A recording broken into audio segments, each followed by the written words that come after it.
Hey everyone, how's it going? Delrith here, bringing you another rapid-fire review, this time for the game Mechwarrior 5 Mercenaries.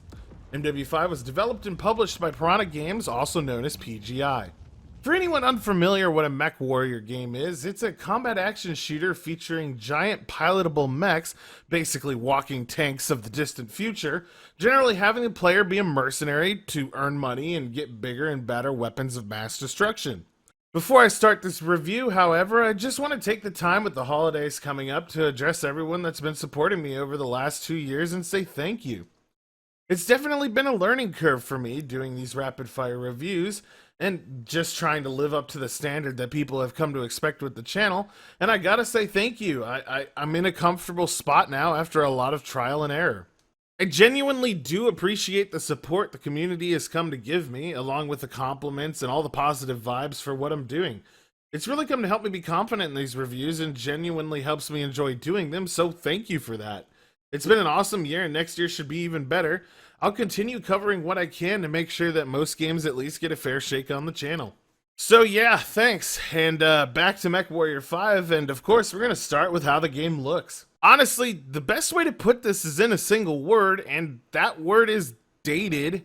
And what I mean by this is that the game looks great for something that would have come out 5 or 6 years ago. It just really doesn't look up to par for what you'd come to expect with recent releases in 2019, and it genuinely seems like a lot of what they ended up with was taken from MWO, their online counterpart to the Mechwarrior series. Textures are stretched out and a lot of them are low resolution, with the effects not being nearly as flashy or impressive as they should be, and a lot of the mechs themselves have really bad blurring and model issues when you're stomping around the battlefield. Yeah, his textures look like shit. This literally looks terrible. Like, look how blurry this is. This looks awful. Why does he look so awful? On top of that, the friendly mecha animations, especially in multiplayer co-op, seem to be like 20 FPS, really just ending up with it all looking awkward. Couple that with an obviously dated UI and a map interface that's been done a good number of times previously in other BattleTech or Mechwarrior games. You know, like BattleTech, the game I reviewed earlier, like a year ago. And you've got an alright visual experience, but definitely nothing they're going to win awards for. It's a shame, too, because it was done on a new engine, and I honestly expected better. It's definitely daunting to see some of my favorite mechs just looking so low detail. The planets and the locals, although offering a good number of different biomes like desert, snow, temperate, and what have you, are rather sparse and pretty bland, with there being a distinct lack of plant life, wildlife, and everything in between. Most maps are extremely empty and mostly open, with the same copy-paste bases and buildings tossed around everywhere, and throughout my play I only ever encountered maybe a handful of unique structures and only in very specific missions. You're most definitely going to be seeing the same things over and over and over again, with every map in the end blurring together in your mind, so come to expect that if you end up checking out Mechwarrior. The voice acting and player models aren't going to win any awards either, with most of the conversations in the game between you and NPCs having them simply stand there emotionless and talk out in a random direction rather than directly at you. Brianna, Commander, I've been trying to Jensen. find out more information on Black Inferno as you requested. What I uncovered is quite intriguing. It's nice that you get to run around out of your mech and explore your bay, but it might have been better if you didn't, as the experience just makes it feel rather rushed and unfinished. I guess, though, that it's all passable. Nothing at all stands out as visually impressive or pushing the envelope in any sense, and they're definitely going to have to do better in the future with new releases with their graphics if they have any hope for the game being a success. From a technical standpoint, the game runs perfectly fine, with there being absolutely no FPS issues of any sort, and crashes being at a bare minimum.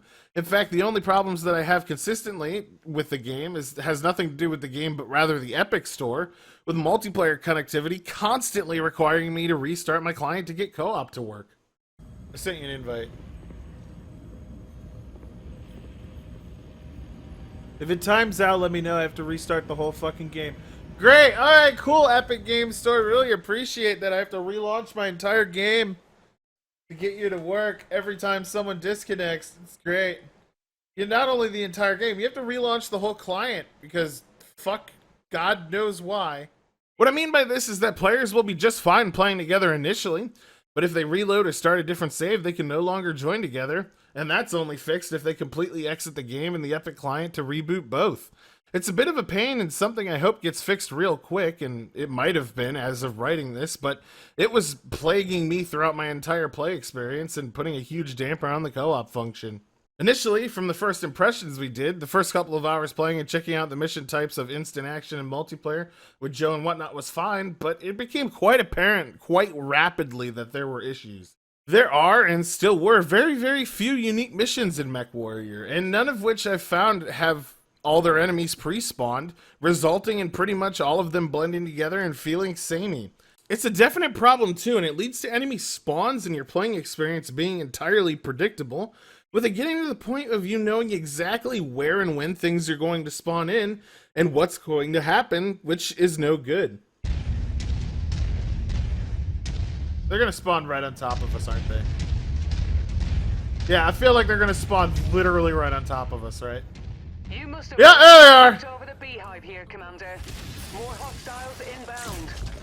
It's actually and genuinely probably the worst issue in the entirety of Mechwarrior 5, as the lack of any uniqueness to the missions massively hurts the campaign and doesn't really assist in building a storyline in the slightest.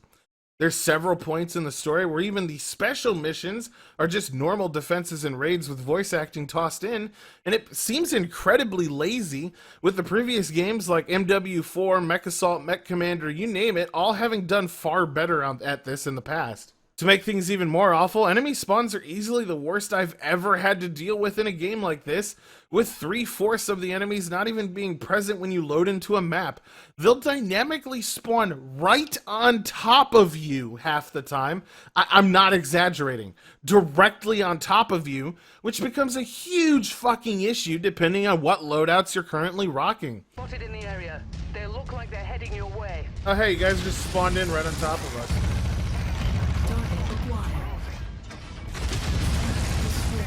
Alright, he's dead already. Couple that with the fact that they think the player should be fighting dozens of tanks, planes, and swarms of lances of light mechs, and it's entirely and utterly awful, and I have no idea how it made it through testing without people complaining about how much it sucks. It's a massive problem that seriously impacts the enjoyment of what you'd be able to get from running things like light mechs or long-range missiles, and it feels like the developers really didn't want any sort of strategy or intelligence being present in how players approach missions. You're always going to take a ton of damage and have to repair every single fight. You don't get a choice in that, and it constantly feels like bullshit throughout the entire playthrough. Are my mechs just getting fucking annihilated? Something big just fell at me. Why aren't you guys shooting? Focusing on it. It's like that one mission everyone hated in Mechwarrior 4, the one that spawned a lance directly on top of you and caused you to get your ass kicked, but for the entirety of the game. I know they've currently admitted it's an issue and even tried to adjust it, but it's just not acceptable that it came out like this in the first place, and it should have never been like this, and it really hurts the overall score. By the way, let me clarify what I mean when I say spawn on top of you. I mean, they literally congeal into existence out of thin air like fucking wizards. 9 out of 10 times there won't be a dropship that comes down and drops them. They just appear, and it looks janky as hell. With helicopters being a prime example. They don't even have their freaking rotors on when they load in, and it's hilarious, and I just can't understand why this was so lazily implemented. I'm scouting ahead. You're not a scout. Don't tell me what to do. Tell me how to live my life. You're literally not a scout. You are so far from shut being up. a scout. Your job is not to scout. I'm scouting ahead. I'll find it. Whatever it is, I will find it. No, they're gonna spawn in on top. See, look, they just appeared in the middle of the air, dude. You know, just random idea, just great idea. Maybe have them spawn from underground bases or come out of hangars. It's been done in previous games, you know, to hide the fact that things were spawning and to make it seem more dynamic. But hey, that's just my advice. Oh, and as a side note, don't expect to fight anything heavy or assault size until way later in the campaign, and just be prepared to deal with the non-stop onslaught of light spawning on you for your entire foreseeable future. Like I mentioned briefly, they did do a patch that made this slightly less common, but it's still a huge problem in a good number of missions, so whatever, man, still an issue. Now, mech fighting works the way you'd expect from a Mechwarrior game, with it being in either first or third person perspective, generally consisting of you shooting at other mechs with a variety of weapons at weak points or specific locations to cause a maximum amount of damage. This formula hasn't really changed in the slightest here, and it still feels solid, with the differences in playstyles of light, medium, heavy, and assault mechs all still intact. Lights are agile and can maneuver around the battlefield and scout, same with mediums, with heavies and assaults packing massive weapons and slugging it out with each other in head-to-head. There's a massive selection of mechs available, pretty much every mech imaginable right up until the Clan Wars, with a lot of unique and legendary variants tossed in for extra options available in what you want to run. Unfortunately, right now there aren't any clan mechs to my knowledge in-game, they're being added later, but there's really no shortage of variety in what you can pilot. Speaking of pilots, they all have a variety of different skills that they can improve, like kinetic and energy and missile expertise, with certain pilots having higher caps than others. They'll level up through doing missions and generally participating in combat, with skills specifically increasing based on the type of weaponry you have them use. I have to mention, though, that the pilot AI is particularly brain dead, and a lot of them cease to function in any sort of intelligent way in battle, with a lot of the weapons just absolutely being useless in their hands. A great example of this is LRMs, and I found most AI pilots will simply run up to enemies and fight point blank with these missiles, resulting in them dying horribly while not even being able to shoot them. None of the AI companions are smart in the slightest, and with them never adapting to situations. I found the only option I had in some missions was to play with other players, given the difficulty of the mission stuff spawning right on top of you, and in the end of my game I was simply tossing pilots into assaults with tons of lasers, as it was the only thing that they ever seemed to be effective with. This is a damn shame.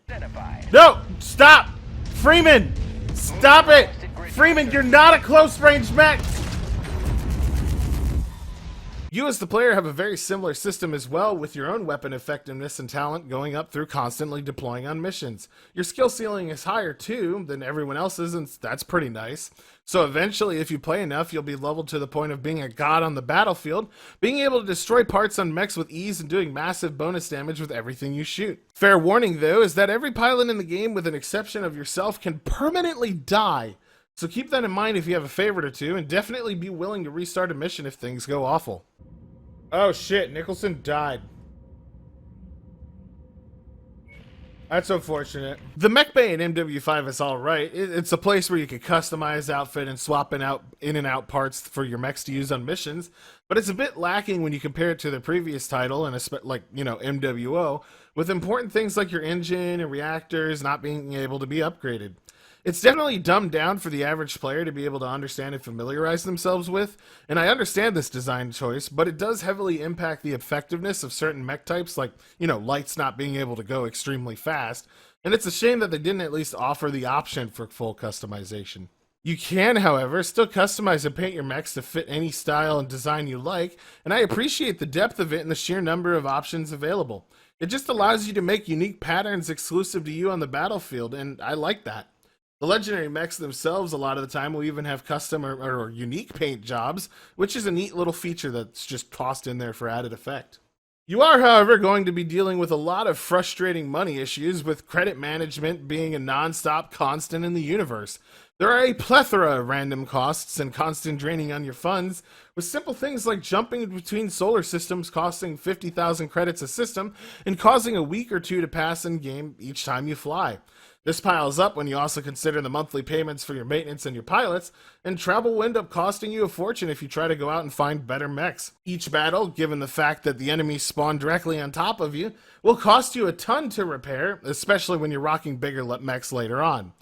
No, they spawn in, Yak. They do not run to you. They spawn on top of you. 100%. We've seen it happen. There's been times where I'm sitting in looking at a field and they just appear. They just pop in.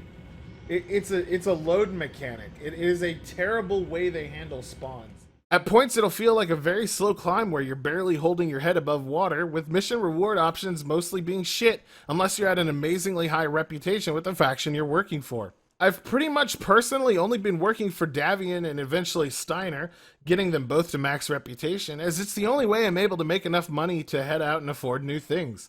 Even so, it's still a huge pain in the ass, and I wouldn't complain in the slightest if they cut travel fees by up to 90%. It's just too much to deal with.